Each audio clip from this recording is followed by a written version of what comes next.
Bonjour à tous et à toutes. Bienvenue à la chaufferie, bienvenue à Tourcoing, Roubaix, Tourcoing. On est à la frontière de ces deux belles villes. Je suis content de vous voir déjà, parce que on met quasiment plus de masques, donc on peut se voir. On peut se regarder, voilà. Donc ça, c'est vraiment, c'est sympa de retrouver l'émotion de nos événements. C'est sympa aussi de voir qu'on est nombreux ce midi sur un sujet qui apparemment fait déplacer. Donc c'est top. Et non seulement on a un sujet qui est très captivant, mais on a un intervenant très captivant. Et je pense que c'est aussi pour ça que vous êtes là ce midi. Alors le clin d'œil avec le lieu, pour certains vous le découvrez ou vous le redécouvrez. On a eu le droit d'avoir une petite visite en privé tout à l'heure. Moi, je connais bien ce lieu parce que symboliquement, on a eu la chance de fêter les 50 ans de JBL dans ces locaux au moment même où ça avait ouvert. Mais c'est aussi la symbolique que représente un lieu qui a failli être détruit, qui a failli mourir. Et puis, au final, grâce à des communicants, dans l'événementiel, ils ont su faire renaître, redonner une vie effectivement à cet espace qui vit, qui est en travaux, qui bouge, qui accueille différents publics, différents formats. Et donc symboliquement, c'est très sympa d'accueillir en fait un événement comme celui-ci dans ce lieu qui s'est réinventé lui également. Donc ça fait une belle transition avec le sujet du jour, savoir se réinventer, savoir changer nos modèles, changer de paradigme. C'est aussi pour ça qu'on est là ce midi. Parce que c'est vrai que quand même, il y a des gens qui en ce moment déploient beaucoup d'énergie pour détruire des choses. Voilà, donc nous, raison de plus, de notre fauteuil, de notre position telle qu'on est aujourd'hui, confortable, parce qu'on est chauffé, on a eu un café en arrivant pour certains, on va avoir à manger tout à l'heure. Donc effectivement, on est en responsabilité. On est en responsabilité, celle de penser à l'avenir, celle de penser à ce qu'on fait en termes de métier et donc d'environnement, de RSE, d'écologie, c'est un peu les mots-clés qu'on va évoquer aujourd'hui. Et donc, mais je vais pas faire ça tout seul, puisqu'en fait, aujourd'hui, on a la chance d'organiser cet événement en Place de la Communication avec le réseau Alliance. Et donc, je propose à Marie-Hélène Foubé de me rejoindre tout de suite, d'attraper un micro au passage, Marie-Hélène, et puis de venir m'accompagner pour vous présenter le déroulé en fait de cette séquence. Bonjour Marie-Hélène, bienvenue. Ah, c'est allumé ?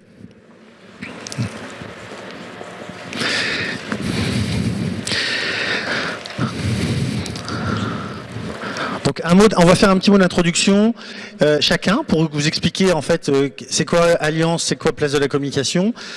Surtout après je vais essayer de vous présenter notre invité aujourd'hui, notre grand témoin, notre passeur d'idées, notre facilitateur, je ne sais pas comment on le présentera, pendant à peu près 3 quarts d'heure.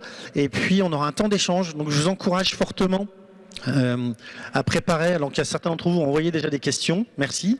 Donc moi je les ai notées, mais n'hésitez pas à préparer vos questions. On aura une demi-heure à peu près d'échange, et donc normalement vers 13h15, voilà, on arrêtera ce temps-là pour un temps plus informel autour d'un cocktail. Voilà, et donc Marie-Hélène, je te laisse la parole pour nous dire quelques mots pour ceux qui ne connaîtraient pas encore le réseau Alliance, c'est pas possible. Bonjour à tous. Le réseau Alliance est une association qui existe depuis très longtemps. Il a commencé la RSE avant.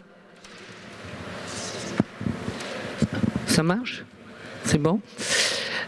Et aujourd'hui, Réseau Alliance va avoir une stratégie de continuer d'accompagner les entreprises dans leur transformation et dans la RSE, sachant qu'il y a quelques années, les entreprises disaient oui, c'est intéressant la RSE. Aujourd'hui, elles savent que c'est indispensable,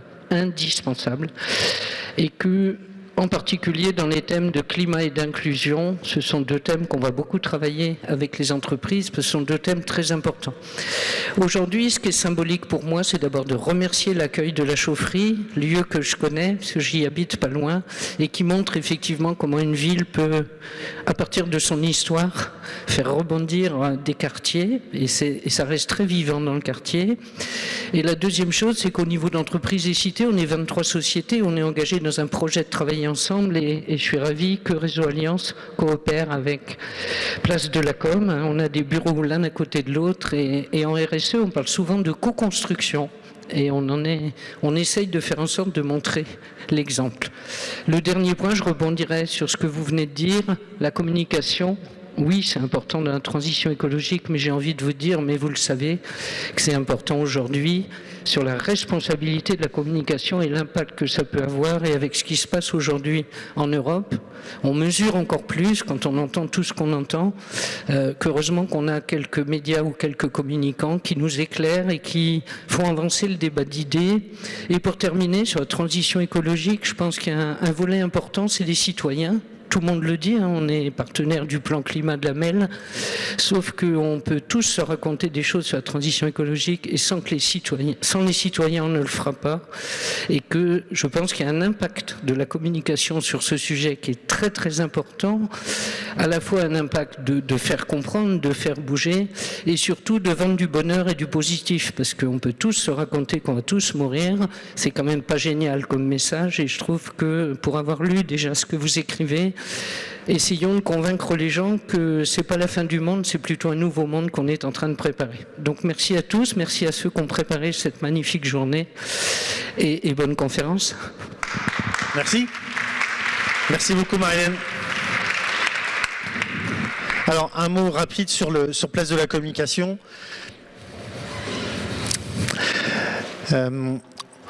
Donc c'est le premier réseau des professionnels de la communication du marketing, parce qu'effectivement la bonne nouvelle c'est que la communication et le marketing c'est un métier. J'aime bien le préciser, mais il faut savoir que la filière de notre métier n'existe pas depuis si longtemps que ça. Donc à peine quelques années, qu'on dépendait du ministère de la Culture et maintenant nous dépendons du ministère de l'Économie. Ça c'est factuel. Donc c'est important de le rappeler ou de le dire. Plus de 60 événements à peu près dans l'année. Pour nos adhérents principalement, mais aussi des événements co-organisés comme aujourd'hui. J'ai pas pris la zapette, mais heureusement Alban est là, merci. C'est un peu plus de 450 adhérents. Alors ce qui est intéressant, c'est la répartition de ces adhérents, c'est que globalement vous avez des annonceurs publics, privés, vous avez beaucoup d'indépendants, des agences, des écoles, mais également aussi, en plus des institutions et collectivités publiques, on a aussi des personnes que nous accompagnons dans des transitions, dans la recherche d'emploi, ou des personnes qui arriveraient sur notre joli territoire et qui ont besoin d'un réseau de communicants pour retrouver un job ou se faire connaître. Et enfin, fier de vous présenter, pour ceux qui ne l'auraient pas encore vu, la raison d'être et de communiquer ensemble de l'association, développer l'empreinte positive et économique de la communication et du marketing au service des acteurs des Hauts-de-France. Une empreinte positive et économique, bien les deux.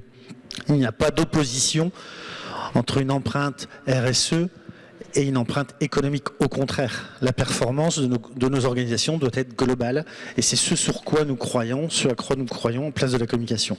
Alors j'arrête là pour dire un mot, afin d'accueillir Gildas, et te dire déjà merci d'être là avec nous. Alors on a pu échanger tout à l'heure, mais puis on s'est déjà vu il y a quelque temps à Paris, c'est là où je t'ai découvert, mais on a creusé un peu. Donc effectivement, tu es professeur d'histoire à la base, donc c'est intéressant. Déjà, c'est le début de quelque chose. Il était une fois, peut-être. Tu as pas mal voyagé. Et en 99, tu décides de créer ta propre agence, Sidiez. Donc tu nous diras peut-être quelques mots. Ça me semble intéressant. Donc tu deviens entrepreneur, comme bon nombre certainement d'entre nous, en apprenant, en marchant, puisqu'effectivement on devient dirigeant de cette manière-là. Et très vite, tu te positionnes comme un influenceur, un animateur, un facilitant. En fait, tu es sensible à la connexion au monde et aux autres. C'est comme ça qu'on a pu le dire. Et tes premiers pas dans la RSE, si au final simplement tu te dis, moi j'ai pas envie que mes collaborateurs viennent avec la boule au ventre quand ils viennent bosser le matin. Donc qu'est-ce que je peux faire moi en tant que dirigeant pour faire ça? Et puis après, il y a cette campagne, je crois, d'après ce que j'ai pu trouver, où tu gagnes en 2004 une campagne sur le réchauffement climatique pour sensibiliser les enfants. Et là, ça y est, tu dis, en fait, il faut arrêter de vendre du rêve et il faut passer à une communication véritable, sincère. Et donc voilà, c'est à ce moment-là que tu décides vraiment d'être utile en fait au monde dans ton métier et d'engager en fait tes collaborateurs, ta structure, tes clients, en fait toutes les parties prenantes en fait de l'agence dans une démarche beaucoup plus responsable. Et comme le disait Marie-Hélène à l'instant, ce qui est intéressant, suivez effectivement Gilda Bonnel sur les réseaux. Il écrit beaucoup aussi, des chroniques, la dernière que j'ai beaucoup aimée, une communication engagée et joyeuse. Et en fait, en quelques lignes, quelques mots, qui nous expliquent à nous communicants qu'il faut savoir parler et de ce qui fâche et de ce qui redonne espoir, et de ne pas oublier l'un ou l'autre. Et donc on n'est pas là pour vendre des choses qui font peur, et on n'est pas là non plus pour raconter que des choses que la vie est rose, c'est pas vrai. Effectivement, la voir dans la réalité des yeux. Aujourd'hui, donc, Siliaz a 22 ans, ton agence, 100% responsable. Ça sent la sincérité, en fait. Moi, j'ai pas eu la chance de rencontrer tes équipes ou tes collaborateurs, mais on a des gens dans l'association qui ont bossé aussi déjà avec toi, Marion, je sais pas si elle est là, effectivement. Et donc, on sent la sincérité. D'ailleurs, Siliaz est labellisé B Corp, RSE Agence Active, dont on va parler tout à l'heure. Membre du club Compact Advance, et puis toi-même, tu es le référent de la commission, le président plus que le référent de la commission RSE au sein de la ACC en France. Voilà, alors comment allier transition écologique et communication? C'est quoi la com responsable? Quelle place nous communicants, nous devons et nous pouvons jouer dans notre organisation? C'est un peu les questions que j'ai envie de poser. Et quand on a créé cet événement, quand on a lancé cette idée d'événement, donc c'est suite à ce voyage dédié à la RSE dont certains d'entre vous faisaient partie, où on a découvert ce discours au sein des locaux de BETC. Et on s'est dit, il faut absolument que Gildas puisse venir à Lille, il faut qu'il vienne apporter aussi son témoignage et qu'il nous apporte des clés, qu'il nous apporte des choses très profondes, mais aussi peut-être des choses très simples, peut-être des premiers pas en fait que nous pouvons demain développer dans nos propres organisations. Et parce que nous sommes tous responsables, chacun à notre niveau. Et pourtant, nous, communicants, on pourrait être un peu éloignés du sujet. Après tout, on est là que pour relayer un message de quelque chose qui n'est pas forcément notre modèle économique. Est-ce qu'on a la main, en fait, sur ce qui est produit? Et puis, quelle est vraiment notre empreinte carbone? Est-ce qu'on est capable de la mesurer? Effectivement, oui. Tous ces éléments-là font qu'on se doit d'avancer et d'être exemplaire. Pourquoi? On a la chance encore aujourd'hui de ne pas être contraint par une loi. Certains métiers, nombreux métiers, sont contraints par la loi. Nous, ce n'est pas le cas. Ça arrive. Quand? Je ne sais pas. Tu nous en diras peut-être un peu davantage. Mais donc, vaut mieux prendre une décision aujourd'hui. Est-ce que je vais être acteur de mon métier ou est-ce que je vais le subir à un moment donné ou à un autre par la contrainte du législateur? À vous de choisir et de vous faire votre propre avis en écoutant Gilda. Merci beaucoup d'accueillir Gilda Bonnel. Sous vos applaudissements, un acteur engagé dans la communication. Merci Gilda. Ah tiens, toi c'est ton micro, c'est là. Ça marche. Merci. Je te laisse et puis je te retrouve pour les questions tout à l'heure. Merci de ton accueil, c'est adorable. J'ai l'impression d'avoir entendu ma nécro. Ça fait presque flipper. Et puis dans cette introduction, merci Marie-Hélène, merci d'avoir lu les petits papiers que j'écris régulièrement.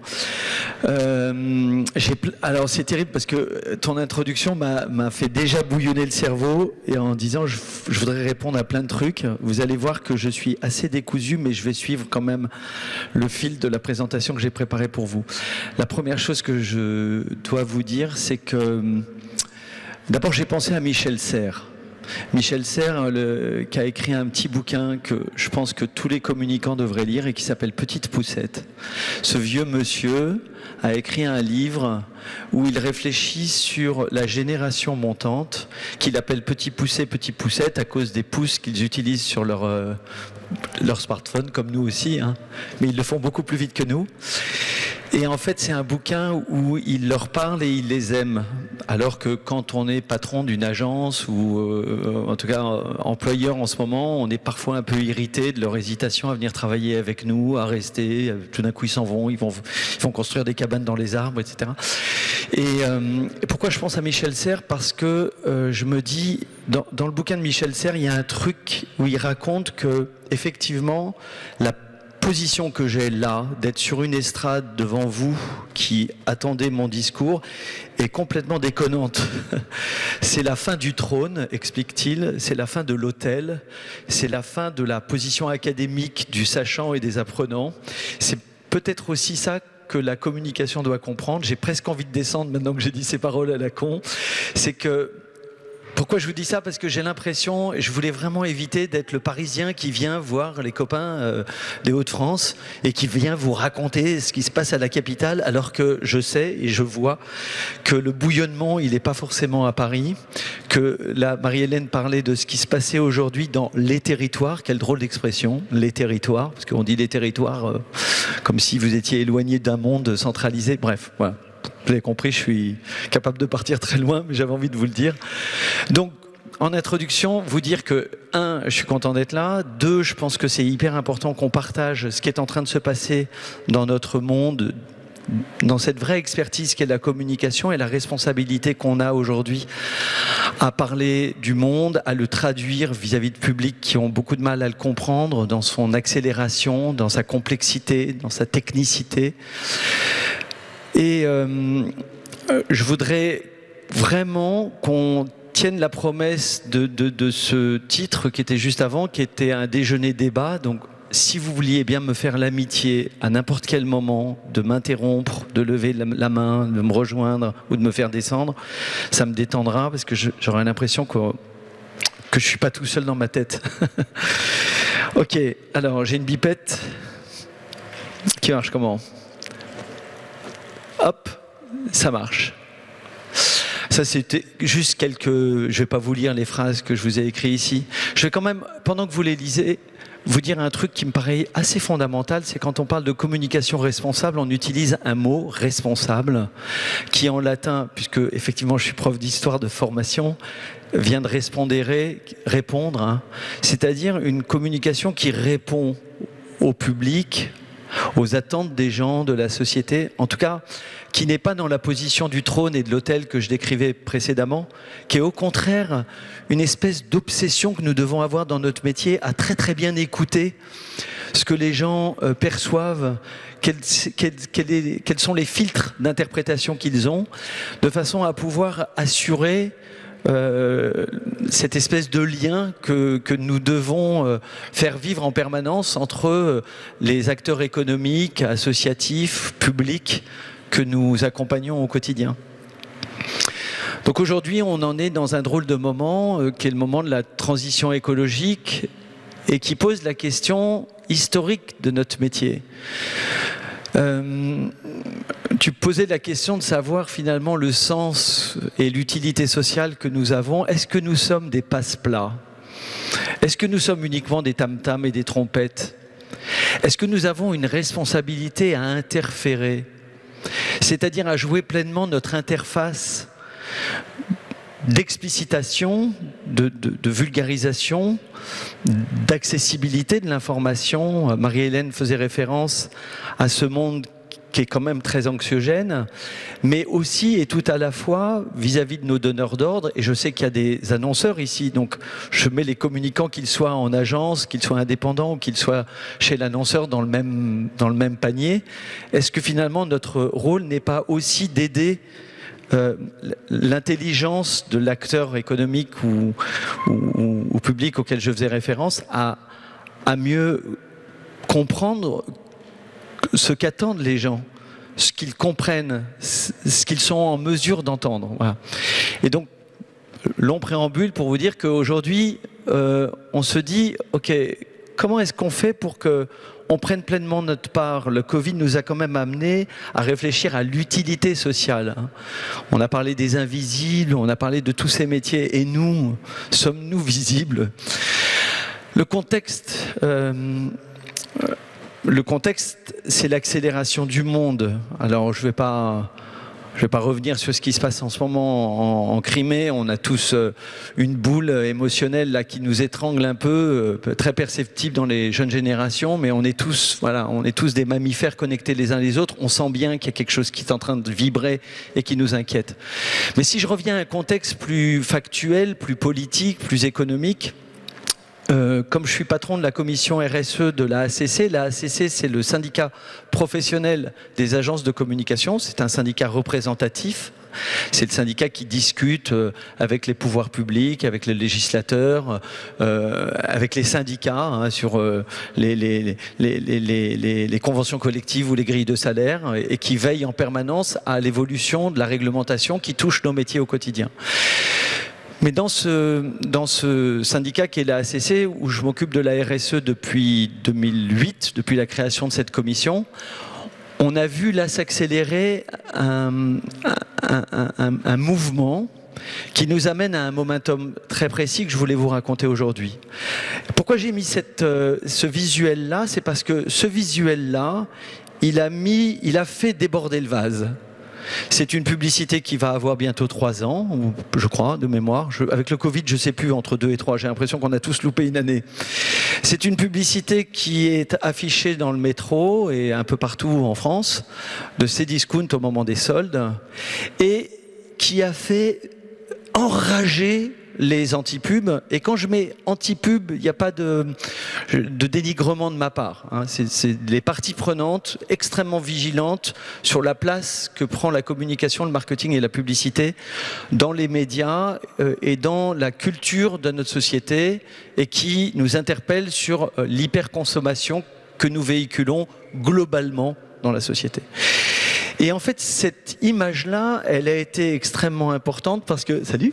Elle a été hyper importante parce que qu'est-ce que fait le publicitaire et l'agence quand il vend ça à ses discounts et que ça passe le barrage de la régulation professionnelle? Vous savez qu'on a une autorité de régulation professionnelle de la publicité. Vous savez ça ou pas? Vous êtes tous au fait? Ok, je vais peut-être y revenir. L'ARPP, Autorité de régulation professionnelle de la publicité, qui fait qu'aujourd'hui, n'importe quelle publicité, donc qui dit publicité dit message avec un média derrière, doit passer par un accord préalable, une imprémature qui vous autorise à être sur les murs du métro, dans un canard, à la radio ou à la télévision. Ok, ça c'est la loi. C'était l'ancien bureau de vérification de la publicité qui est devenu une autorité de régulation. Une autorité de régulation qui est gérée par les parties prenantes qui sont les annonceurs, les agences et les médias. Ok ? On finance ça, ça coûte cher. Il y a à peu près une quinzaine de juristes qui contrôlent en permanence des publicités pour les changer, pour les modifier avant de leur donner un OK pour que ça passe. Et avec des règles de plus en plus précises. Cette publicité-là, elle passe.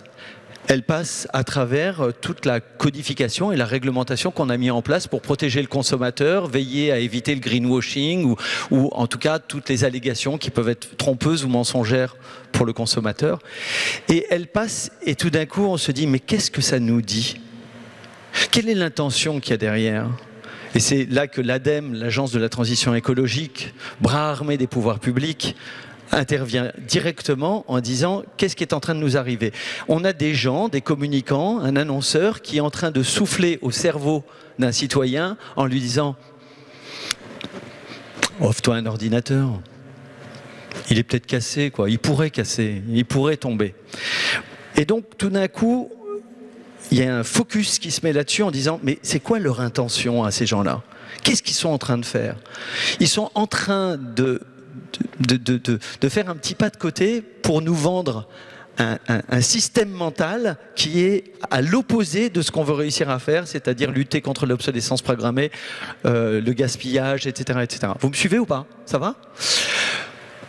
Je mets juste ici la Bible, le guide de la communication responsable, offrez-le, achetez-le, c'est un lien sur le site de l'ADEME. La prochaine édition devrait arriver au printemps, mais faites-le. Et donc on a eu tout d'un coup une accélération de nos parties prenantes qui ont qui se sont organisés et qui nous ont interpellés avec différentes étapes qui ont été, le rapport de Thierry Libart et Géraud Guibert. Géraud Guibert, c'est le patron de la Fabrique écologique.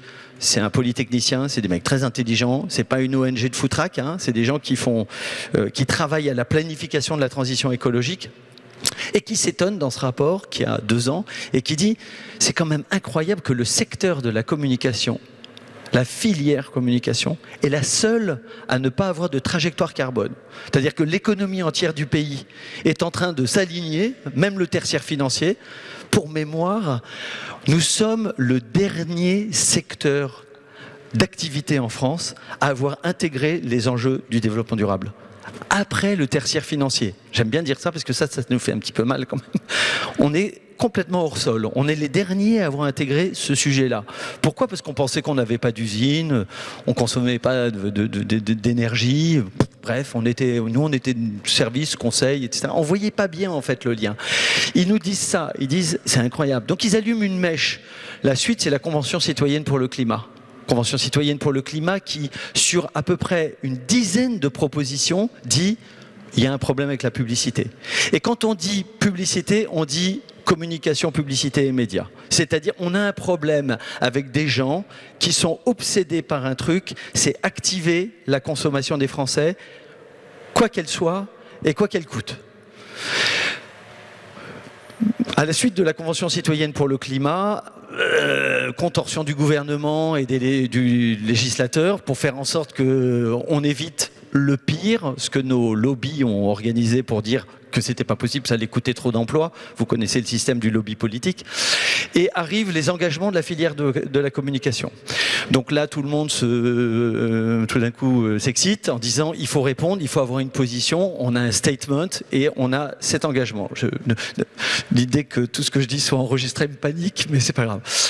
Sur les 7 engagements de la filière, les 4 premiers sont sur notre engagement climat et notre engagement carbone. Ok, je vais y revenir tout de suite. On dit dans ces engagements que nous allons mesurer notre impact carbone, que nous allons réduire notre impact carbone, que nous allons mettre en place une trajectoire et une ambition carbone comme les autres secteurs d'activité. Et c'est ce dont je vais vous parler tout de suite. Puis arrive la loi climat et résilience. La loi climat et résilience, c'est la loi qui met en musique les propositions de la Convention citoyenne. Le président Macron avait dit qu'on allait tout passer.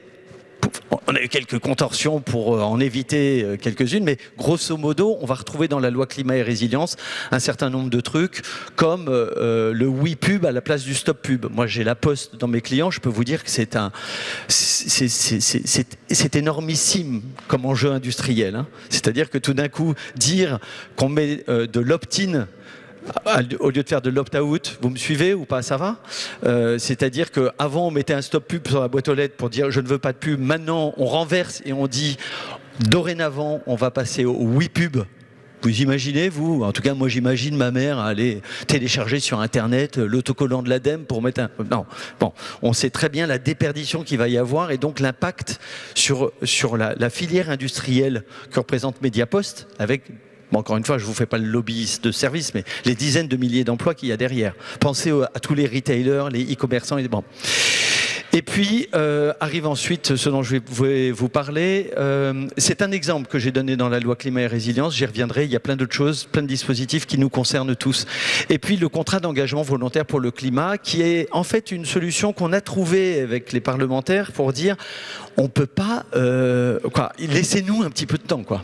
Laissez-nous avoir le temps de mettre en place une trajectoire, parce que c'est impossible de vous demander à vous tous, maintenant, tout de suite, de dire vous me sortez votre impact climat 2021 sur à la fois votre scope agence, donc vos bureaux, etc., et votre production et la diffusion.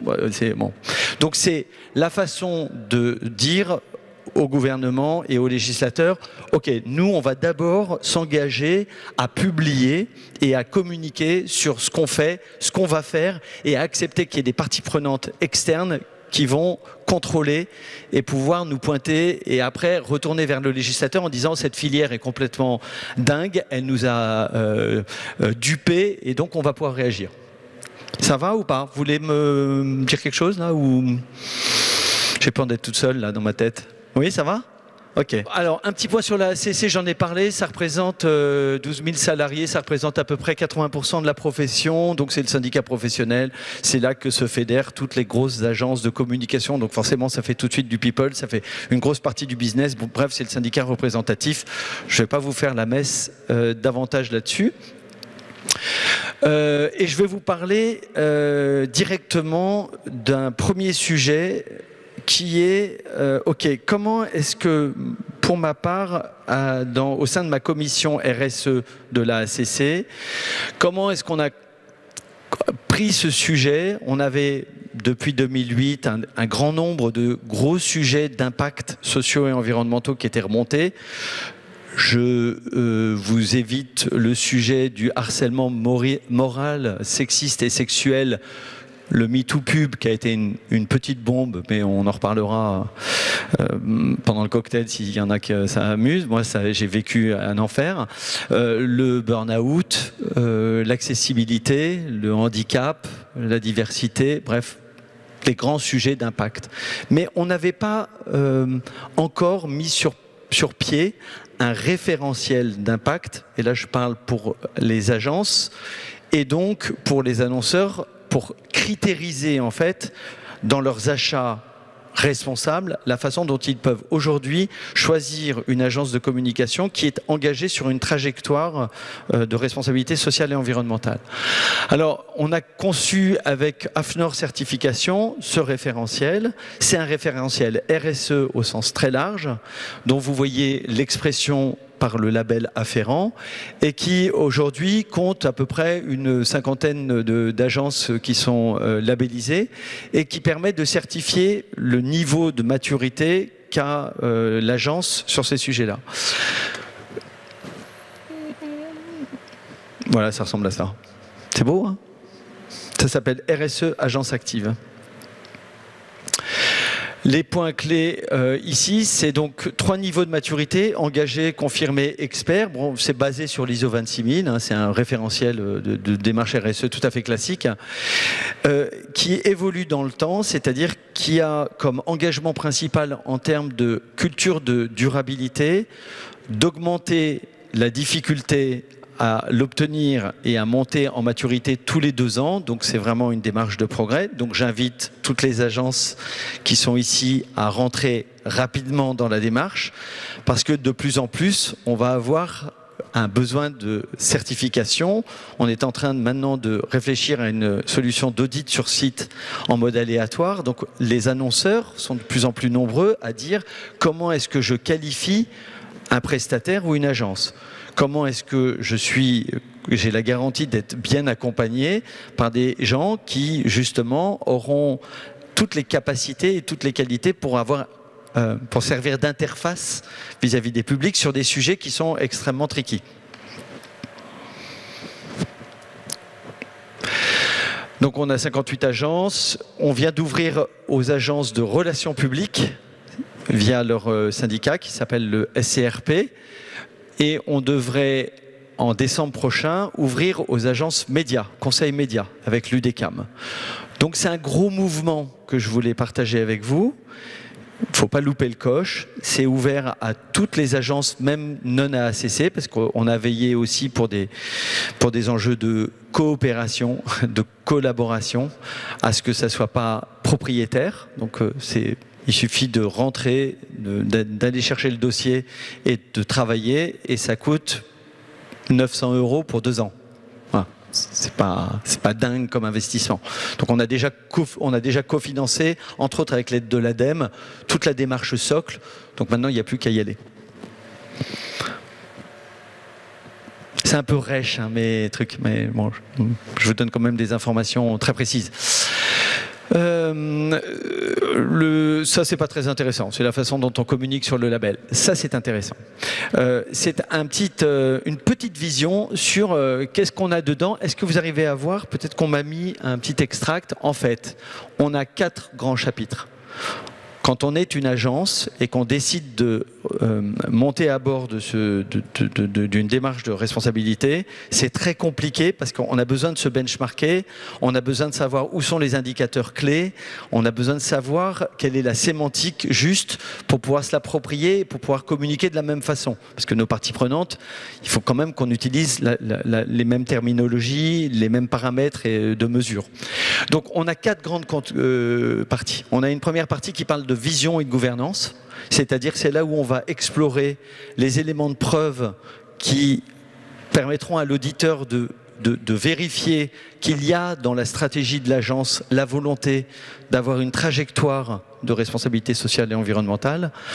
On a une deuxième partie qui est sur les prestations, c'est-à-dire on va aller voir quand vous faites une prestation pour un client, comment vous faites vos achats, comment est-ce que vous labellisez, alors on prend toujours l'exemple du papier, ça m'énerve mais c'est la façon la plus simple, est-ce que vous utilisez du papier recyclé, du papier FSC, est-ce qu'il y a une démarche intégrée, est-ce que quand vous faites un événement, vous utilisez l'outil de l'ADEME qui s'appelle ADER pour mesurer l'impact environnemental d'un événement, est-ce que quand vous faites du numérique, est-ce que vous sous-titrez parce que vous avez compris qu'il y avait des gens qui étaient malentendants? Bref, tous ces petits sujets qui paraissent des petits sujets mais qui sont extrêmement importants. Pour mémoire, il y a 6 millions de foyers qui utilisent le bouton, l'option sous-titrage quand ils regardent la télévision et qui, quand ça passe à la publicité, tout d'un coup c'est plus sous-titré.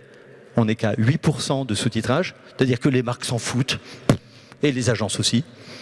Tiens, on a oublié 6 millions de personnes, c'est quand même particulier.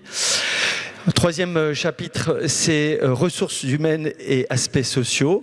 Et là, j'attire votre attention sur le fait que moi, si chez Sidiez, il y a un compost, ça ne me donne pas de points supplémentaires dans mon indicateur. Parce que honnêtement, ça n'a aucun impact, à part nous, un impact culturel, parce qu'on y fait gaffe. Mais là où on a le maximum d'impact, c'est sur les RH. Comment est-ce qu'on recrute, combien on paye, la parité, la formation professionnelle, comment est-ce qu'on aide nos collaborateurs à comprendre les enjeux de la transition écologique, à comprendre la réglementation, à être capable de donner du conseil à ses clients. Donc c'est vraiment un point tout à fait central.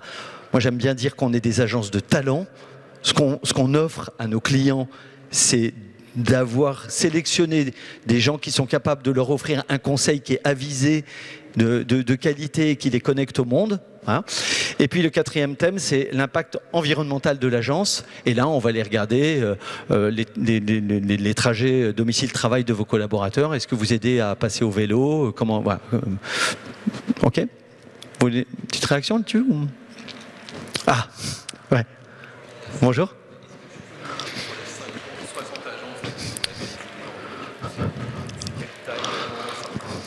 Ouais.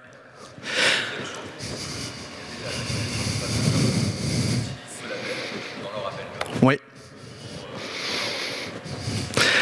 Ok, alors première question, c'est que le panel d'agences, c'est toute agence, agence indépendante, toute petite, il y a des toutes petites agences de moins de 10 personnes et des très grosses agences. Moi, j'ai vraiment veillé à ce qui est dans le groupe Havas, dans le groupe Publicis et Omnicom, des agences qui rentrent parce que j'avais hyper peur de me planter en lançant le truc. Donc il fallait pour le crédit marché les avoir. Donc on a les gros, les BETC, les Publicis Conseil, les Havas Paris, etc. Les gros ils sont, mais on a aussi des toutes petites agences. C'est beaucoup plus facile de réussir à rentrer dans ce référentiel quand on est petit que quand on est gros. Hein. Même si ça aide d'avoir des RH qui permettent de bien tenir les classeurs, parce que souvent, oui. Et je réponds à la deuxième question qui était, papa, je l'ai oublié.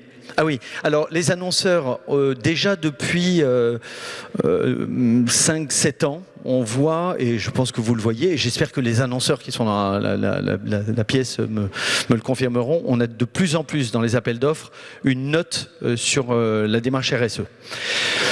Maintenant, on a vu du tout et n'importe quoi. Alors, je vais être méchant, mais le gros annonceur qui met EcoVadis, c'est du n'importe quoi. Parce que EcoVadis, c'est quand même une démarche gros mammouth qui ne va pas aller justement regarder là où nous avons véritablement de l'impact. Et puis, c'est une facilité des achats durables des grandes boîtes qui finalement, petit à petit, arrivent vers des prestataires qui représentent moins de 1 million ou parfois moins de 500 000 euros de budget et qui se retrouvent au même niveau que des achats beaucoup plus importants de fonciers, de bâtiments, etc. Mais aujourd'hui, moi, ce qu'on me rapporte à la ACC, c'est qu'on voit plutôt la note RSE se positionner aux alentours de 15 et 20%. Je suis en train de faire le tour des marieurs, vous voyez ce que c'est, les VT-Scan, les Pitchville et compagnie. Ils sont tous en train de me dire qu'ils vont intégrer ça parce que les annonceurs sont maintenant tous en train d'augmenter dans leur stratégie d'achat responsable ces notations pour qualifier les agences. Donc c'est un vrai gros enjeu stratégique. Madame. La différence entre AFNOR, Ecocer et Bicorp. Oh là. Alors, bonne question, c'est le bazar. Alors, AFNOR Certification, on est un pays jacobin, centralisateur. Donc, AFNOR Certification, c'est un organisme privé, mais qui, par délégation, gère les démarches de certification comme l'ISO. D'accord ? Donc, ils sont quand même une entreprise privée, c'est-à-dire que quand vous dealez avec AFNOR Certification, vous parlez avec une entreprise privée, mais qui répond aux règles de la réglementation publique sur les audits, qui est contrôlé. Bicorp, même si, pourquoi je dis même, si dièse est Bicorp, c'est un processus marketing américain qui a plein de valeurs par ailleurs, mais alors qui n'est contrôlé par personne, audité par personne, qui a mis en place son propre système de B-leader, c'est-à-dire de gens qui sont capables de contrôler le label. Donc j'y mets la plus grande réserve en tant que Français, c'est-à-dire on est très normatif, donc il faut, je ne sais pas, à un moment donné, si quelqu'un range la chambre, il y a quelqu'un qui va dire qu'est-ce que c'est que ce bordel, ça c'est sûr, ça viendra. Mais aujourd'hui, ça a une énorme qualité, c'est que ça bouge les entreprises et que quand vous rentrez dans le questionnaire Bicorp, ça pose les bonnes questions. Donc je trouve que c'est une façon de rentrer dans une démarche de responsabilité sociale qui est hyper intéressante, surtout que le focus social est hyper pertinent. Il est plus social qu'environnemental, et puis la puissance des Américains, quoi. C'est marketé de façon formidable, il y a un label, il y a une histoire, il y a tout qui va bien. Ensuite, EcoCert, c'est pareil, c'est une entreprise privée qui développe des labels, donc que vous pouvez retrouver en cosméto par exemple, mais il y en a plein d'autres. Et on est encore là dans un système de certification et de labellisation. Une certification doit être contrôlée par l'État, une labellisation non. Voilà, peut-être la petite différence entre les deux. Je vous ai perdu, j'ai répondu trop vite, ça va ? Ok. D'autres réactions sur ce ? Oui. Alors, vas-y. Ah, faut que je me... Marion Renou, bonjour. Bonjour Marion. J'avais une question justement, est-ce que le référentiel de RSE Agence Active, il est accessible ? Parce que aussi, un des avantages de Bicorp, c'est que comme le questionnaire, on peut le faire, ouais. Ça permet aussi déjà de se situer et aussi quand, pour les personnes qui n'ont pas forcément quelqu'un qui est expert de pouvoir savoir où partir. Ouais. Alors oui, décision prise depuis que j'ai vu les marieurs. Maintenant, si vous en faites la demande auprès de la ACC, on vous transmettra, on vous enverra ça, on vous donnera le guide d'accompagnement et ensuite, dès que vous rentrez dans la démarche, on vous envoie le questionnaire. Vous pouvez donc, vous l'avez quasiment en open source. Nous, on contrôle parce qu'on veut faire des stats pour voir monter et accompagner et relancer ceux qui, à un moment donné, calent en cours de route et comprendre pourquoi ils ont calé. Mais oui, c'est en open source. Oui, bonjour. Bonjour, Alexandra du CEPRECO. Moi, j'avais plus une question sur la façon dont vous labellisez, de savoir si c'était plus un audit, c'est vous qui vous en occupez, ou ce sont les agences qui répondent directement, et comment est-ce que vous vérifiez Alors aujourd'hui, très bonne question, fondamentale question. Aujourd'hui, moi, mon ambition, c'était que ça soit accessible financièrement, et donc il n'y a pas d'audit sur site. Donc c'est un audit des preuves. Donc on sent bien aujourd'hui devant la montée du sujet qu'on va rapidement aller vers de l'audit sur site. On est en pleine discussion avec AFNOR. j'espère plutôt de l'audit aléatoire, parce que le prix d'appel de 900 € pour un label pour 2 ans, ça passe. Mais j'ai fait des tests, dès que vous parlez de 2000, c'est pas grand-chose, hein, mais dès que vous avez un auditeur, pour une petite agence, vous rajoutez minimum 1000 €. Voilà. Donc oui, alors une petite agence, elle va se retrouver avec peut-être 2 jours d'audit et elle va se retrouver avec un label à 1900 €. Et je sais que ça coince déjà, psychologiquement. On est dans le 999 francs. Et pour les grosses agences, ça devient quand même un gros budget.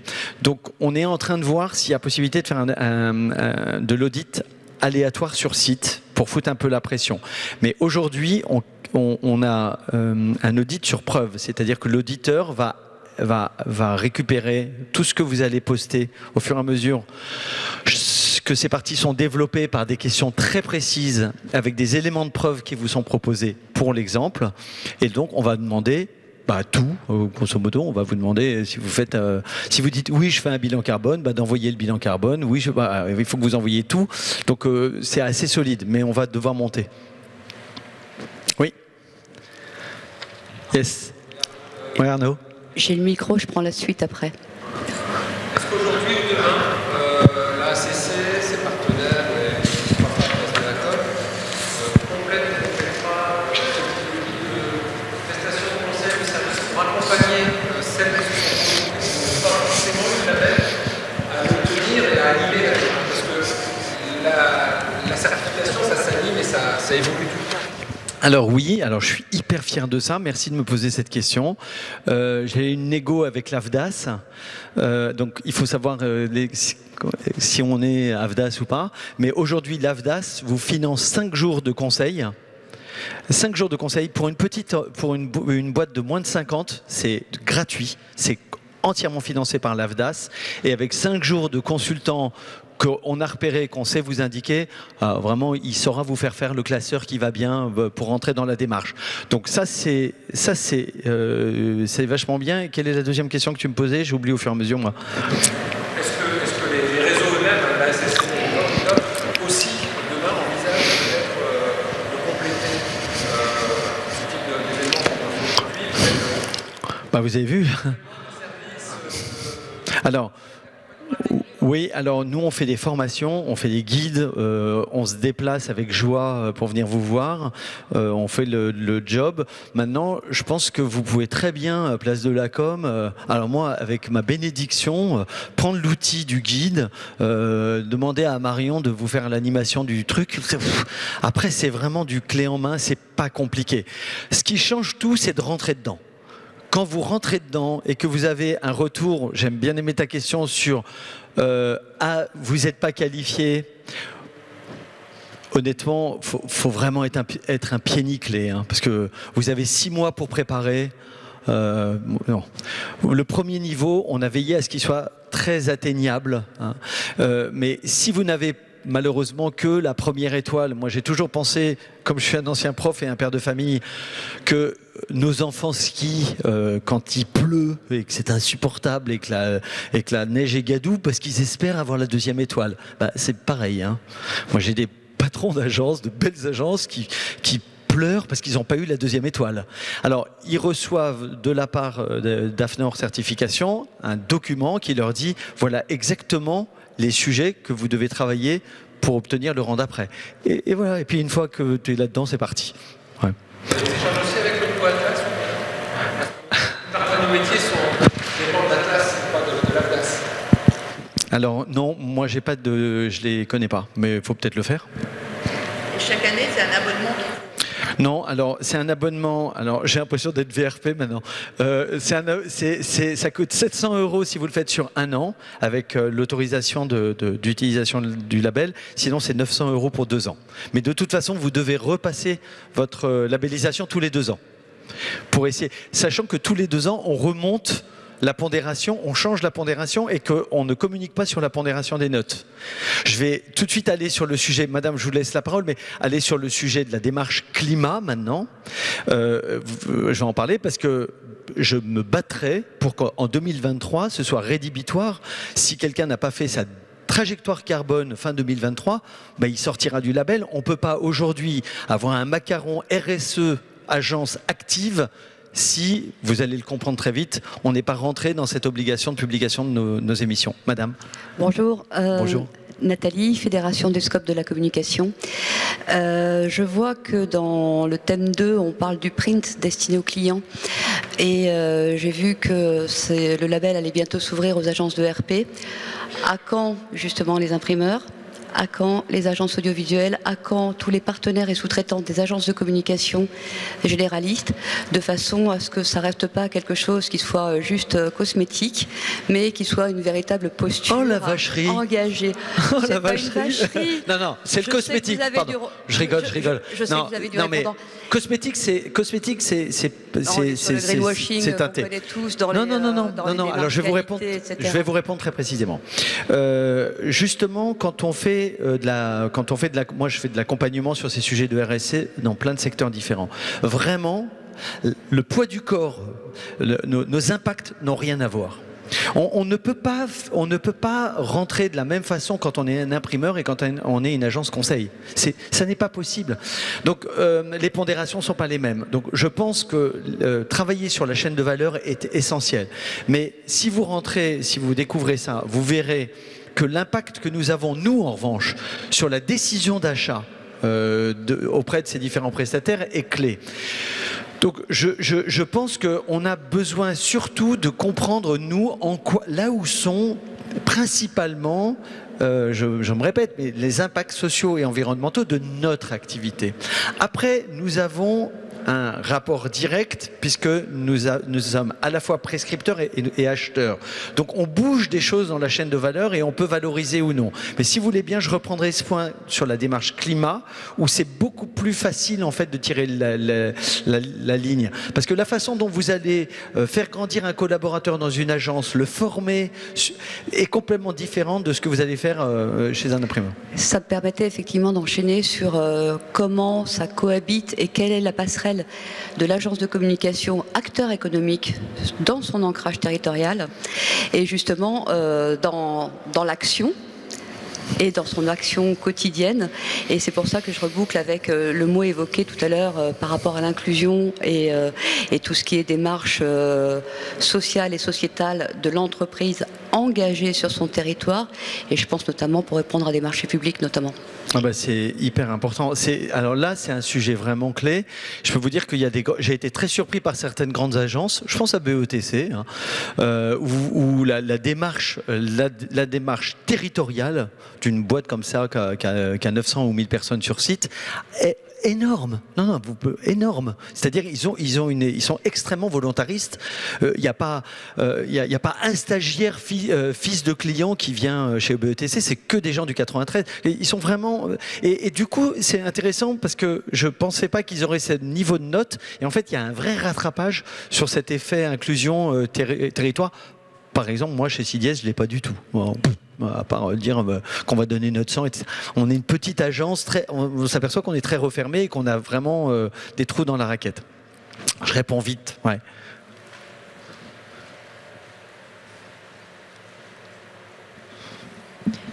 Bonjour. Emmanuel Mercier, responsable RSE de La Redoute, donc avec un prisme félicitations. Purement RSE. Alors moi j'ai une question plutôt sur le message. Donc là on voit bien que c'est votre impact environnemental et social vraiment en activité en propre, ce qui est très bien pour une première étape. Cependant on sait bien que le pouvoir et la force des communicants aujourd'hui est bien dans le conseil apporté aux clients et dans ce que l'agence est capable de délivrer en termes de contenu. Et si je rebondis aussi tout à l'heure à ce que vous disiez par rapport à ces discounts, aujourd'hui, quel est le travail qui est mené pour sensibiliser les communicants sur la RSE? Je vais prendre un exemple très concret, c'est-à-dire que vous parliez aujourd'hui, il faut répondre aux attentes des citoyens, etc. Et ben moi, je ne suis pas tout à fait d'accord avec vous, figurez-vous, puisque aujourd'hui la RSE, c'est aussi, quand on parle de climat, quand on parle d'impact, c'est aussi de la science, c'est de la méthodologie, et les citoyens, ils peuvent avoir des idées reçues, ils peuvent avoir des attentes qui sont faciles, parce que des fois on préfère entendre quelque chose de facile que de difficile. On préfère largement entendre que de trier ses déchets, c'est mieux que de changer complètement son mode de vie pour répondre aux enjeux de 2100, clairement. Et donc, si je prends un exemple... Vous me spoilez ma fin. Ouais. Si je prends l'exemple du e-commerce, aujourd'hui le e-commerce est ciblé par les pouvoirs publics, par les citoyens, par toutes les parties prenantes sur la livraison. La livraison aujourd'hui chez un e-commerçant, ça représente 5% des émissions de CO2, 20% pour un retailer purement physique, et je ne mets pas les deux en concurrence puisque nous-mêmes nous sommes Figito. En tout cas, on est ciblé sur un truc où on n'a presque pas d'impact et où tout est déjà presque optimisé. Et quand je suis avec les communicants justement, que je vais les briefer, etc. Force est de constater que mais ça marche, ça marche pas. Et moi je vous pose quand même une question, est-ce que c'est pas la responsabilité des communicants de faire de la pédagogie et de prendre les sujets en avance sur les attentes en fait du grand public? Parce que je pense qu'il va être là votre gros impact environnemental, c'est quand vous allez amener par votre influence en fait le comportement des consommateurs. J'en ai pour 42 minutes à vous répondre. Alors, je vais essayer de faire très court. Je n'ai pas fait l'introduction naturelle que j'aurais dû faire. Quand moi j'ai écrit les piliers de la communication responsable à la création à l'époque, on avait posé éco-communication, ça veut dire l'éco-conception appliquée à la production de la communication, responsabilité des messages et gouvernance dans nos entreprises. Après, je me suis rendu compte de la boulette. Notre premier impact, c'est l'impact que nous avons sur l'imaginaire collectif. C'est l'impact que nous avons sur les représentations sociales du monde. C'est déterminant. Voilà. Mais pour moi, je considère que c'est un acquis. Je me souviens, il y a 15 ans, je bossais pour ADP. Je crois que, non, pas du tout, c'était l'APEC. Ils avaient des affiches, quand ils représentaient un cadre, c'était toujours un homme de 40 ans blanc en Loden avec un attaché-caisse qui courait dans un aéroport. Et on vient de là, quoi. C'est-à-dire que la déconstruction et surtout la reconstruction et la promotion d'un nouveau modèle d'une société plus sobre et plus solidaire, ça y est. Ça vient. Alors on en parlera au cocktail si vous voulez, mais je bosse pour TF1 Pub. Vraiment, ça y est, ces sujets dans les médias sont en train d'émerger. Donc j'en ai pas parlé ici parce que je n'ai pas dit comment on pondérait tout ça. Or, alors je vous le dis, on surpondère la qualification, la formation et l'accompagnement des équipes dans la compréhension de ces enjeux. Et voilà, j'ai pas à en dire plus. Ça, on le sait. Le fait qu'on achète du papier FSC, c'est pas le sujet. Voilà. Bon, ça reste un sujet, mais ça y est, la machine elle est partie, on en manque, on trouve plus de papier recyclé, donc vous connaissez le sujet. Maintenant, sur le sujet du digital, non, il y a une deuxième question, la question de l'insight consommateur. C'est-à-dire quand vos communicants vous disent « Ah non, mais ils comprendront pas. Ah non, mais c'est pas une question qui se pose. » Moi, j'ai un souvenir avec le patron France de Nespresso, il y a 10 ans, quand j'ai commencé à bosser pour eux, et que j'aurais dit « Mais la capsule, c'est un énorme problème et c'est votre modèle économique. » Bon, on a eu des discussions tard. On a fait des panels avec des consommateurs Nespresso il y a 9 ans.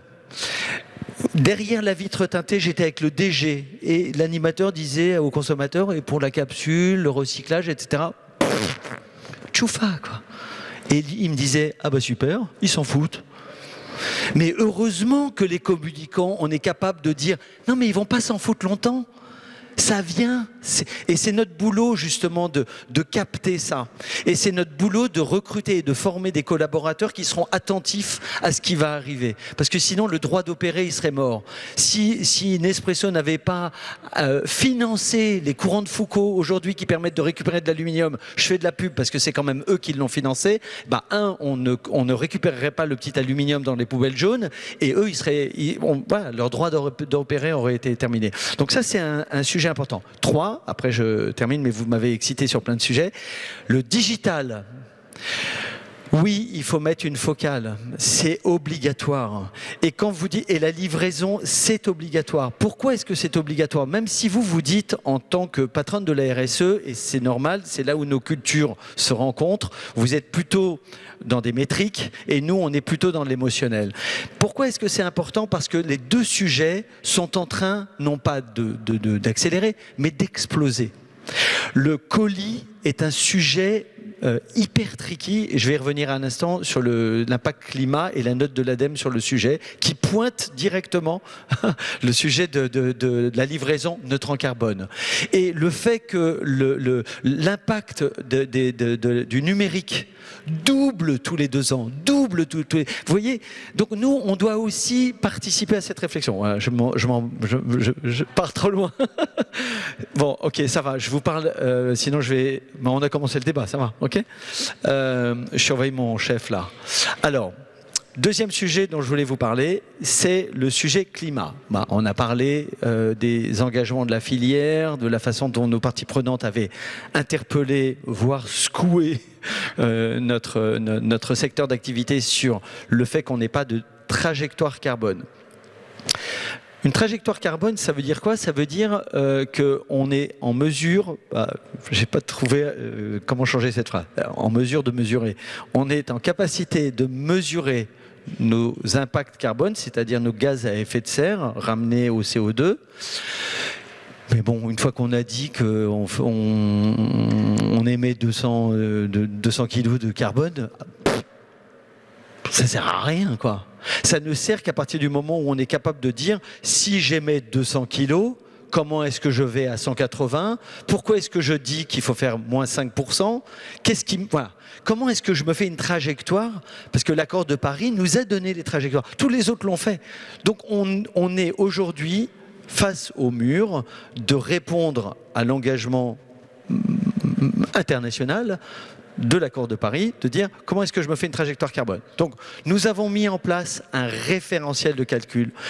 Pourquoi? Parce que sont apparus, vous l'avez peut-être vu dans les 2 dernières années, plein de petites calculettes, un média, une agence, etc. Chacun a sorti sa petite calculette, mais on calcule quoi? Quel chou, quelle carotte? Il y a des gens qui disent on sera neutre en 2027. Ah bon? On sera neutre, mais sur la base de quoi?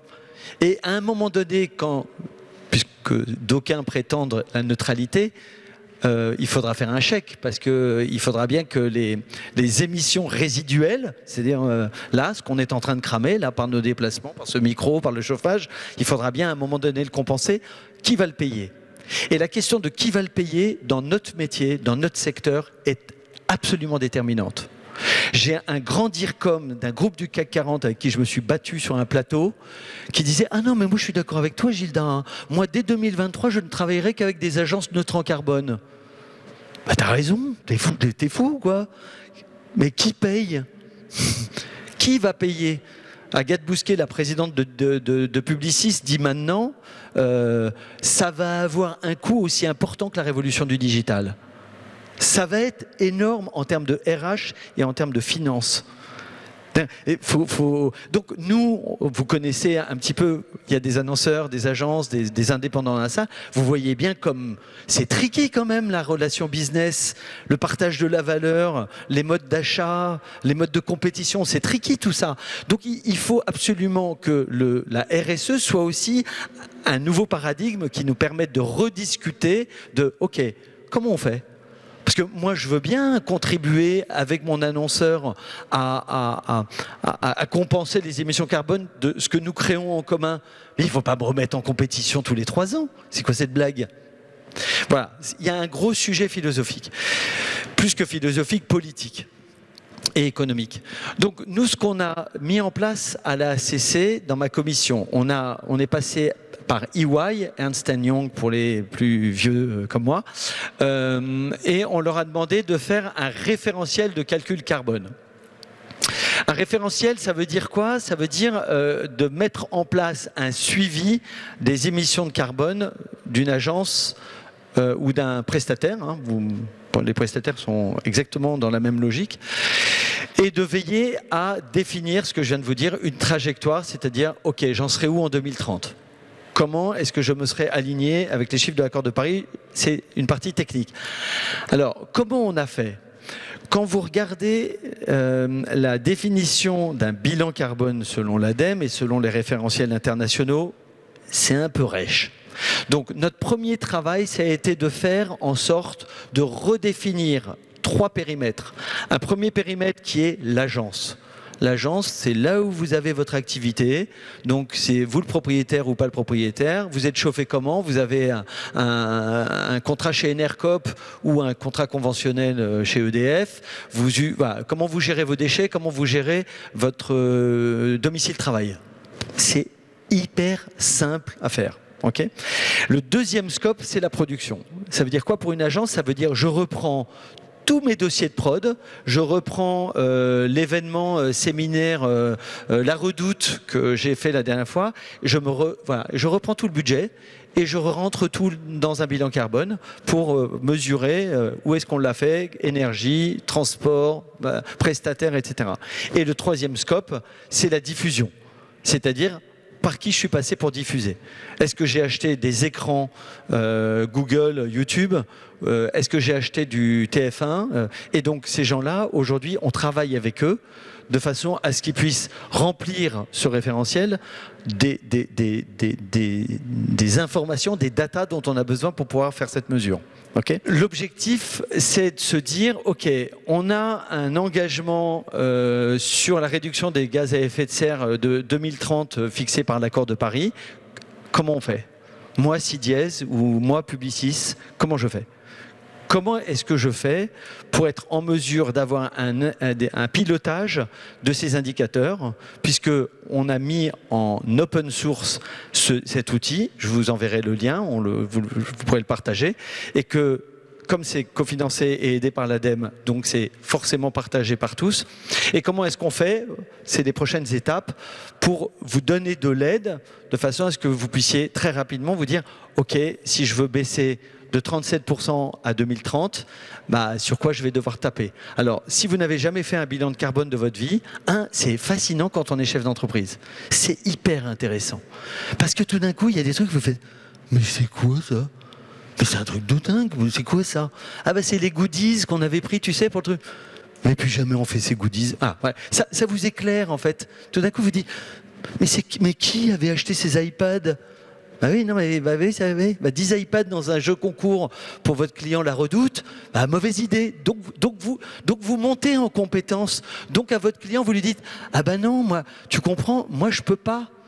Et là, il va voir sa RSE, il dit, il veut pas les iPads. Et la RSE dit, oui, il a raison, moi non plus. Je veux pas que ça pèse chez moi. Je vous le fais en très schématique, hein. Je vous le fais en rigolo parce que c'est plus aride que ça. Mais en tout cas, c'est là qu'on est et c'est là qu'on va. Je ne sais plus du tout ce qu'il y a derrière. Ah oui. Après, je vous redonne la parole. Pourquoi est-ce que je voulais faire terminer sur un point très particulier ? C'est parce que l'actualité, c'est lundi en 8. L'ADEME a publié un avis sur la neutralité carbone. Que cet avis, il est hyper intéressant. Parce que, vous avez vu, ça fait Flores. Mon colis neutre en carbone, mon camion neutre en carbone, mon agence neutre en carbone. Qu'est-ce que c'est que ce bordel ? Pardon d'être vulgaire. Qu'est-ce qui nous arrive, en tout cas ? Et j'ai la Poste dans mes clients, donc je connais bien le sujet et je me bats sur le sujet des efforts qu'on doit faire sur la consommation de la livraison et sortir de l'hystérie de « je veux être livré demain matin ». C'est une hystérie collective. Que dit l'ADEME dans sa fiche très intéressante ? C'est avec la neutralité carbone, nous utilisons une sémantique, donc il s'agit bien de communication, une sémantique qui laisse entendre aux citoyens consommateurs qu'il n'y a pas d'effet. C'est bon, c'est vide, il n'a plus de responsabilité. Et donc l'ADEME alerte, et je parle de la Poste parce que dans la fiche en question, il cite le transport, la livraison neutre en carbone, donc vous connaissez bien, en disant c'est pas possible. On ne peut pas laisser entendre au consommateur que son achat n'a pas d'impact sur l'environnement. Et donc, je ne veux pas trop délier, mais le sujet que nous allons avoir à vivre, c'est comment est-ce qu'on fait pour ne pas démotiver un acteur comme La Poste, pour qui ça coûte des dizaines de millions d'euros. Je parle juste de la compensation, parce qu'avant, tous les efforts de réduction, première flotte européenne de véhicules électriques, etc., c'est un investissement énorme. Si on lui enlève le ROI et le retour d'image pour pouvoir dire à ses consommateurs, regardez, nous on est best in class, quoi. Et là, on a un enjeu de com qui est tout à fait stratégique. Et ça n'est pas en suivant le discours de l'ADEME qui nous dit ils vont pouvoir dire contribue à la neutralité carbone du territoire que ça va faire frémir notre consommateur, quoi. Je ne pense pas que si la Redoute met dans son choix de livraison, prenez cette livraison, elle contribue à la neutralité carbone du territoire, je pense qu'on les perd. Voilà, je voulais terminer là-dessus. Réaction ou question, allez-y.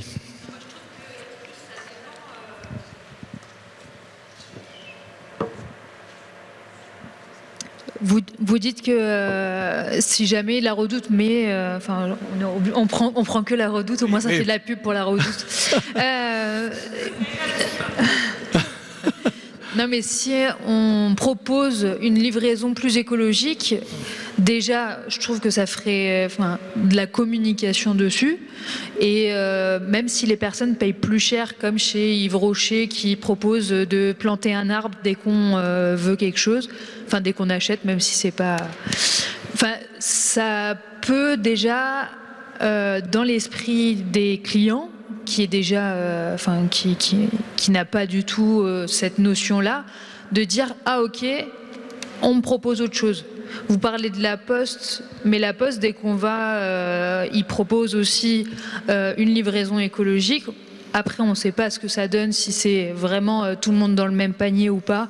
Enfin, si on... Ah, la défiance. Ah bah toujours, mais bon, c'est vrai qu'on va le prendre, même si ça coûte plus cher, donc forcément, pas tout le monde va le prendre.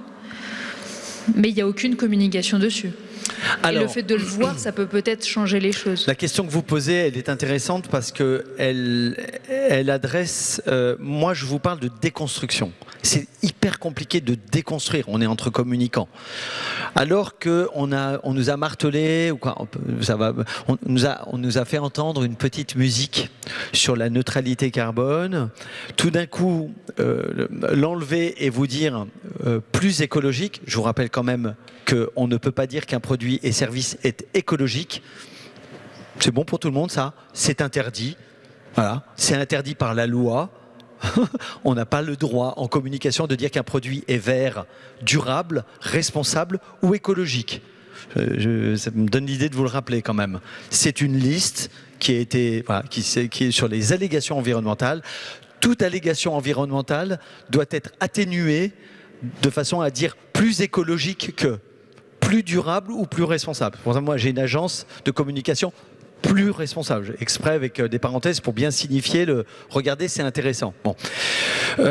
Donc c'est une question de déconstruction, mais je voulais vous répondre sur un truc qu'on a analysé quand même. C'est que non, le consommateur, il ne prend pas la livraison green. Si vous lui mettez une livraison conventionnelle à 0 € et une livraison écologique à 1,12 €, il ne la prend pas. Ou c'est 4%, 6%. Voilà. On est comme ça dans les études, c'est comme ça. Alors les nudges sont hyper intéressants. Il y a une étude passionnante là-dessus. Vous prenez on l'a fait sur l'énergie. Vous créez EDF abonnement conventionnel qui crée son abonnement vers, c'est un mauvais exemple parce que là il y a une vraie offre, mais vous me suivez. Ça marche pas. On tape à 5-6% des gens les plus convaincus, etc., qui vont aller cocher le truc plus cher, mais bon, ils se disent quand même c'est mieux. Ça marche pas.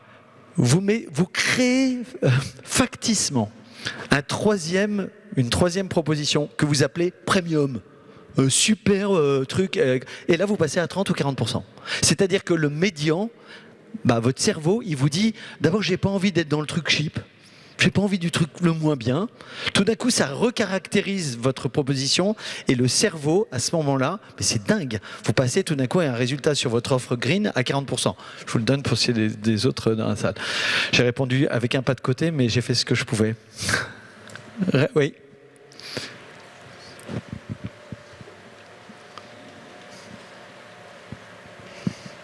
Oui, bonjour à tous. J'ai une position un peu particulière, moi, parce que je suis un communicant auprès d'enfants de 8 à 12 ans, puisque je sensibilise aux enjeux du développement durable, auprès de mon association qui s'appelle Choisis ta planète. J'ai entendu des choses très intéressantes aujourd'hui. Je suis très content d'y être venu et merci au Réseau Alliance de m'avoir convié. Je suis quand même un peu surpris parce que moi, personnellement, je travaille auprès donc des enfants et donc dans des classes, et je travaille de façon assez locale du coup et territoriale, et je m'appuie avec des partenaires privés pour qu'ils puissent m'accompagner et qu'on puisse offrir ce programme à toutes les écoles. Et paradoxalement, je trouve difficile de pouvoir communiquer sur ce parcours-là auprès d'entreprises qui auraient tout intérêt justement à me rejoindre. Et je ne comprends pas que autant d'entreprises et autant de personnes soient là aujourd'hui pour parler de transition écologique et que paradoxalement, elles aient du mal à m'accompagner dans un projet qui me semble aussi vertueux. Donc, comment moi je peux communiquer pour trouver justement le lien entre moi associatif et toutes les personnes qui sont présentes ici? Alors, vous voulez réagir, Marie-Hélène, je vous donne la parole, mais moi, quand un client me dit j'aimerais bien me positionner pour expliquer, j'ai mon client Guerlain que j'accompagne depuis des années et pour lequel on a fait ce qu'on appelle la B-School, c'est-à-dire intervenir avec des exposés sur la biodiversité des terres. Moi, c'est alors le pied sur le frein, mais alors faire rentrer une marque et une entreprise dans une école, en tout cas en France, c'est très compliqué, vous le savez, mais je laisse Marie-Hélène répondre. Ouais, je voulais en profiter, mais je m'attendais à ce qu'elle réagisse. Je voulais vous répondre. À la fois, je vous comprends et je me bats là-dessus dans les Hauts-de-France parce que je trouve qu'il se passe plein de choses positives et que vous avez du mal. Par contre, je voulais réagir en vous posant une question. Est-ce que vous connaissez l'opération Colin Care? Voilà. Donc, je vous explique et ça vaut le coup de faire un petit coup de communication et de pub sur le sujet. Pendant le Covid, en février 2020, mais la responsable qui est Réseau Alliance me corrigera, 7 fondations des Hauts-de-France, fondations d'entreprises, ont décidé de se regrouper pour travailler ensemble sur le décrochage. Parce que le Covid a accéléré le décrochage et ça a donné un certain nombre de financements d'entreprises. Mais au départ, c'est une plateforme téléphonique qui mettait en réseau les besoins des entreprises et les besoins des associations. Premier résultat, 1000 ordinateurs donnés. C'est-à-dire, Auchan a sorti, je vais citer des marques, Decathlon a sorti plein de choses qui étaient dans les placards pour les donner. Et deuxièmement, des iPads aux enfants, de l'aide sociale à l'enfance. Enfin, on s'est aperçu qu'en ayant juste une plateforme téléphonique, de mettre en réseau des entreprises et des besoins d'associations, et suite à ça, le département, donc deuxième clic de communication, partenariat public-privé, le département du Nord, qui a un gros impact, qui a un gros programme jeunes de 15 à 20 ans ou décrochage scolaire, a dit c'est plutôt pas mal et je vais donner une subvention d'1 million d'euros qui est gérée par le Réseau Alliance. C'est pour ça que notre statut associatif nous a permis ça et on a lancé un appel à projet depuis 1 an pour aider les associations, les gens comme vous qui travaillez sur la pédagogie, les enfants, etc. On en est de mémoire à 23 dossiers passés, si je ne me trompe pas, pour 46 dossiers reçus. Ça va très vite, hein. En 1 mois, la subvention tombe très vite. Voilà. Et c'est intéressant de vous faire un coup de pub puisque l'anniversaire aura lieu la semaine prochaine à la Cité des Échanges, le 9 mars au soir, où on va dire ce qui s'est passé pendant 1 an et relancer les entreprises qu'on fait un challenge sportif avec leurs collaborateurs. Là, on vient de récolter 150 000 euros. Tout ça pour dire que pour changer la construction intellectuelle, toutes les entreprises ne sont pas des salopards d'employeurs du CAC 40 et surtout dans les Hauts-de-France. Non, mais c'est important de le redire, dans la construction des gens, il se passe des choses et je vous rejoins, on ne communique pas. Je ne suis pas ch'ti et je défends la région sûrement plus que beaucoup de ch'tis. Il faut le faire savoir, il se passe des choses entre les entreprises, les mondes sont en train de se parler, c'est le côté positif. Le monde de la recherche, le monde des universités, le monde des entreprises. Et donc je vous invite à aller sur le site de la plateforme Colin Care et éventuellement poser un dossier de subvention. Ce qui ne vous garantit pas, même si je suis au comité, de l'obtention. Il y a des des critères. Oh, Marie-Hélène. Faut être innovant, etc. Non, mais je préfère le dire. Et tout. Le business, c'est ça on aussi. est entre nous. Non, le business, c'est ça aussi. C'est comment on peut éventuellement vous aider. Voilà. Et ça me permet de faire un coup de pub. Vous êtes tous invités le 9 mars. Vous pouvez vous inscrire sur Internet à cet anniversaire où on va montrer qu'il se passe plein de choses, notamment dans le domaine de l'inclusion, parce que tout ça, c'est de l'inclusion et je vous rejoins complètement. C'est aussi important que la transition écologique. Merci. Et moi, monsieur, j'ai mon déclic et mon burn-out, c'était ça, c'était une campagne d'explicitation du dérèglement climatique à des enfants de 8 à 12 ans, parce qu'il y a de quoi, il y a de quoi péter des câbles. Donc bravo. Allez-y, je ne sais pas qui a le micro. C'est moi. Okay. Bonjour. Bonjour. Je me permets de vous interroger pour savoir un petit peu quelle est la place dans les critères et l'évaluation sur tout ce qui est mode d'organisation au sein des agences plus participatif. Bon, j'ai monté moi une scope ex nihilo, donc forcément c'est un sujet qui me pose question. Voilà. Bah, effectivement, ça fait partie du référentiel. Nous, on est en holacratie, par exemple, donc les modes de gouvernance sont pris en compte dans la démarche. Je me souviens pas très bien de la pondération, mais ça fait partie des éléments de preuve sur la catégorie gouvernance. Et bravo. Je laisse le micro.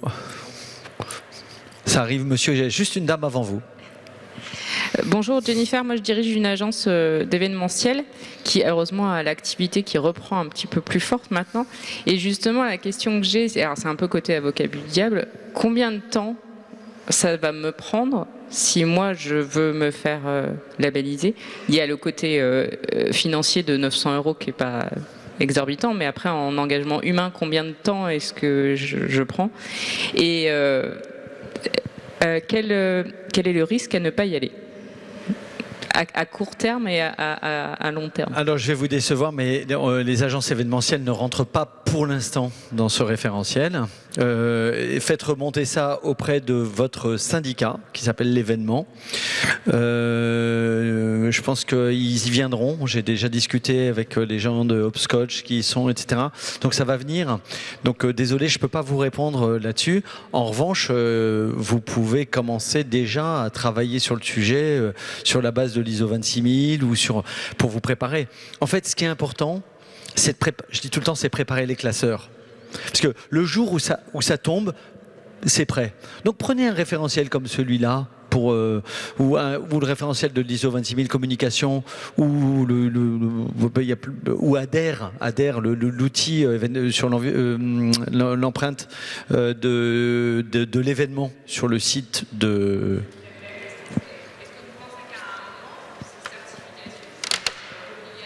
Travailler ou est-ce que c'est vraiment quelque chose, vraiment une certification pour une barrière à l'entrée, ou est-ce que c'est quelque chose de marketing qui va nous permettre peut-être de remporter plus? Oui, alors oui, je pense que alors marketing, du coup, c'est comme cosmétique, tout ça, c'est des mots qu'on abîme, mais je pense que c'est très important pour vos collaborateurs. Je les mettrai en premier, c'est-à-dire les talents que vous allez recruter.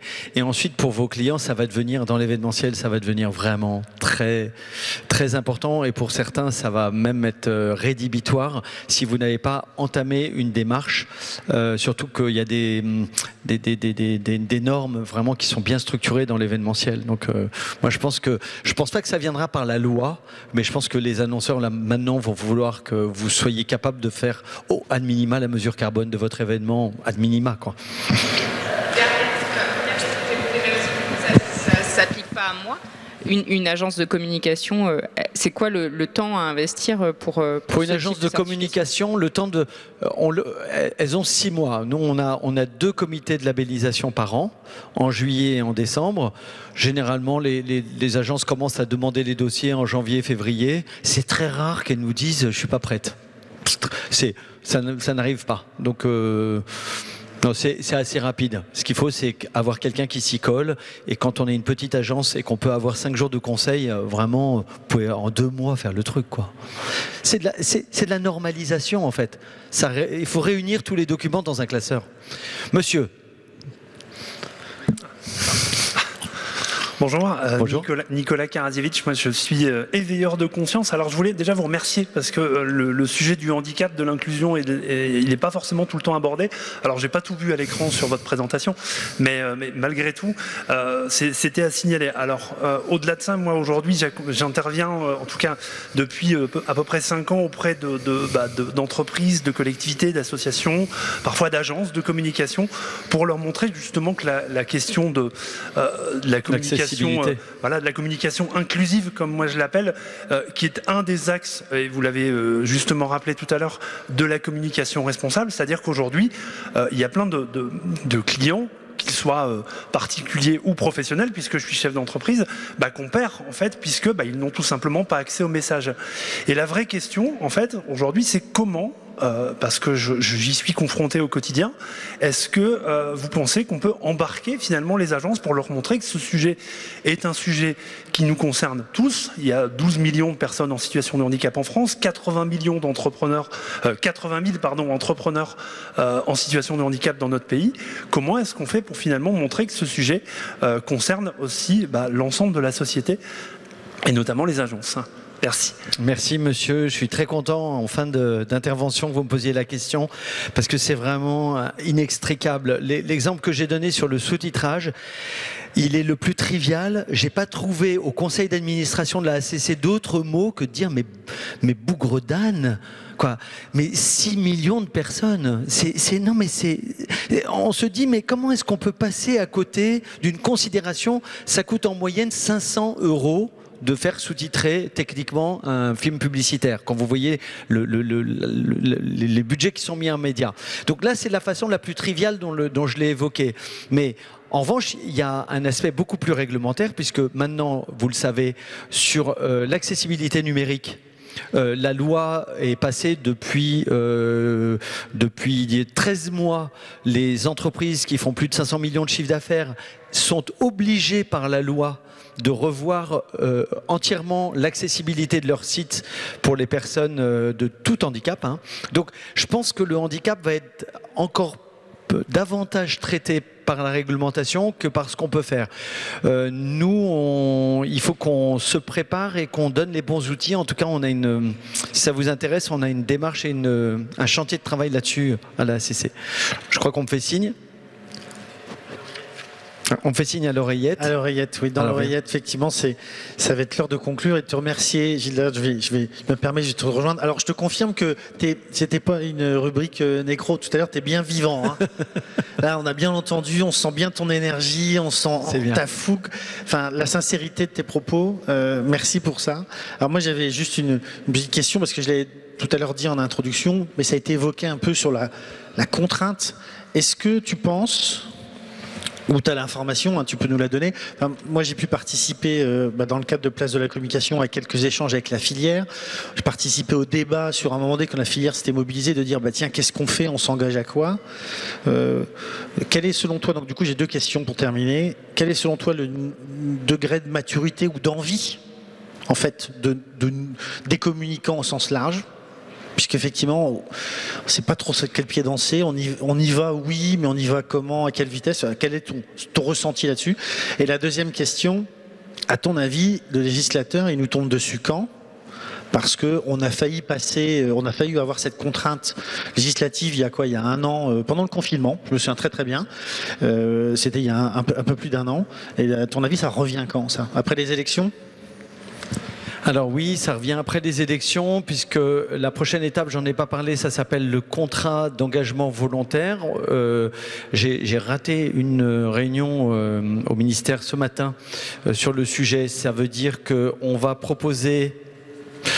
Pour l'instant, on va proposer aux annonceurs et aux professionnels de la communication, tous les professionnels de la communication, de pouvoir aller publier leurs engagements volontaires pour le climat sur un site du ministère de la Transition écologique. Donc c'est la première étape. À partir du moment où on fait ça, il va falloir qu'on se bouge vite, parce que si c'est mou du genou, pardon de l'expression, mais si c'est faible, ça va se voir, quoi. Donc c'est pour ça que soyons très attentifs de l'image que nous donnons aussi de nos métiers. Je pense beaucoup à ceux qu'on veut recruter et qui aujourd'hui ont une image pas très positive de nos métiers. Donc je pense que déjà on va analyser comment tout ça bouge et comment le législateur réagit là-dessus. Maintenant sur l'envie, bah écoutez, nos échanges, moi, en sont la preuve. Il n'y a pas de doute. Maintenant, est-ce qu'on est plus habile, plus agile, plus attentif et plus curieux que le reste de la société? J'en suis pas intimement convaincu, parce qu'à chaque fois dans les différents secteurs ça bouillonne de partout. Bah, il faut qu'on soit il faut qu'on soit encore plus loin, encore plus près, encore plus attentif, parce qu'il va falloir faire en sorte qu'on ne fasse pas de faute de quart dans la façon dont on raconte le monde qui vient. Et puis pour terminer, alors moi mon mantra depuis plus de 15 ans, c'est reconnecter joyeusement des mondes qui ne se considèrent plus assez. Voilà, je vous le livre et on se retrouve au cocktail. Merci beaucoup. Merci beaucoup. Merci Gilda. Merci, à tout de suite. Reconnectons-nous joyeusement. C'est sympa de finir là-dessus. Et merci beaucoup pour ce témoignage, pour ce partage. On voit bien que le sujet passionne, en tout cas il anime, il questionne. J'espère que vous avez tous entendu que ce sujet il est pour tout le monde. Nous, cette communauté de communicants, pas uniquement prestataires, pas uniquement annonceurs, l'ensemble. J'insiste aussi sur un point qu'on évoque peu encore aujourd'hui, mais en fait on a un métier qui s'est énormément freelancissé, je ne sais pas si ça existe ça, mais en tout cas ça existe déjà il y a longtemps, mais on a beaucoup d'indépendants, on l'a nous dans nos adhérents. Ben, en fait, quelle part de responsabilité moi j'ai en tant que donneur d'ordre, annonceur, agence, quand je fais travailler un indépendant, et moi quand je suis indépendant, qu'est-ce que je peux faire à mon niveau pour rentrer dans une démarche comme celle-ci? Parce qu'après tout, je suis tout seul. Je bosse chez moi dans un espace de coworking, donc du coup, quel est mon impact? Donc ça, c'est un point très important, concret, sur lequel moi je vous invite et je vous laisse avec ça, réfléchir avec ça, dès demain matin, dès cet après-midi, dans nos organisations, qu'est-ce qu'on peut faire? Merci beaucoup, Gildas, pour cet échange. On va pouvoir discuter un petit peu avec toi de manière informelle. Et donc, j'en arrive à conclure effectivement cette séquence et vous faire une annonce. Parce qu'aujourd'hui, il y a 2 événements. Et Gilda, venez avec nous voir pour témoigner. Mais également, nous lançons officiellement l'enquête sur l'Observatoire de la communication qui est portée en fait tous les 2 ans par l'association. Et donc c'est le lancement officiel, la 4e édition donc, de l'Observatoire de la communication du marketing dans les Hauts-de-France. Donc ça c'est très important. C'est un observatoire qui est porté et animé avec la région et sur toute la région des Hauts-de-France. Une véritable photographie avec une vision évolutive de nos métiers, c'est ce à quoi ça sert. Donc on travaille cela aussi avec le Club des communicants de Picardie à Amiens. On veut cerner les besoins des communicants, on veut faire cette photographie sur l'état de santé du secteur pour savoir comment on se comporte, est-ce qu'on crée des emplois après tout, quelle valeur en fait nous apportons au territoire. Quelles compétences, comment on fait vivre, comment on fait évoluer ces compétences-là, puisque je le rappelais tout à l'heure en faisant un clin d'œil, nous sommes un métier, donc effectivement qui dit métier, dit faire grandir en fait les jeunes. On a la chance d'avoir un métier qui attire les jeunes, donc ne les décevons pas, emmenons-les vers un métier d'avenir. Et donc ça s'adresse vraiment à tous les professionnels, donc tous ceux qui sont dans cette pièce, mais également toutes les personnes que vous pouvez croiser, connaître, qui communiquent d'une manière ou d'une autre, du chef d'entreprise au contrat dans l'alternance, un apprenti, pardon, en ce moment on ne fait que ça, à l'indépendant, à l'agence, à l'annonceur. S'il vous plaît, répondez à cet observatoire. On a un objectif minimum de 1000 répondants, minimum, donc je compte sur vous, je suis sûr qu'on va y arriver. Aidez-nous, ça fait le lien effectivement avec la raison d'être et de communiquer ensemble que j'évoquais tout à l'heure, et donc ça c'est vraiment un très bel événement, et donc je remercie toute l'équipe de l'Observatoire qui a travaillé sur ce projet, cette 4e édition, et en plus chaque année on a la chance de pouvoir faire un focus en fait. Donc on a déjà traité différents sujets, mais celui-ci il est en lien avec notre journée, puisqu'en fait c'est un focus sur la transition écologique.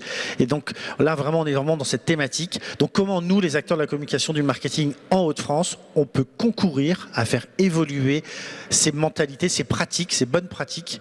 Soyons ensemble plus responsables, des communicants plus responsables. Je vais essayer de ne pas écorcher les mots comme tu disais, il faut faire attention à cela. Merci beaucoup, je compte sur vous. Et enfin avant de vous libérer, merci à nos partenaires du jour. La Chaufferie, ce lieu ici, alors généralement ils prennent un peu la parole pour exposer leur histoire. N'hésitez pas à aller voir sur le site. Merci à eux pour leur accueil. Le traiteur Quanta, qui est un traiteur aussi qui a un engagement sociétal très fort. Reflet vidéo à la vidéo pour la captation. Merci pour le partenariat. David Lesage pour la photographie. Et évidemment, je ne peux pas oublier le réseau Alliance. Merci beaucoup pour votre présence, Marie-Hélène, mais également Dounia et Lorraine pour leur soutien, leur organisation dans l'événement. Et toute l'équipe, évidemment, des permanents, parce qu'il n'y a que des femmes, à Place de la Communication. Merci, à très bientôt, à tout de suite.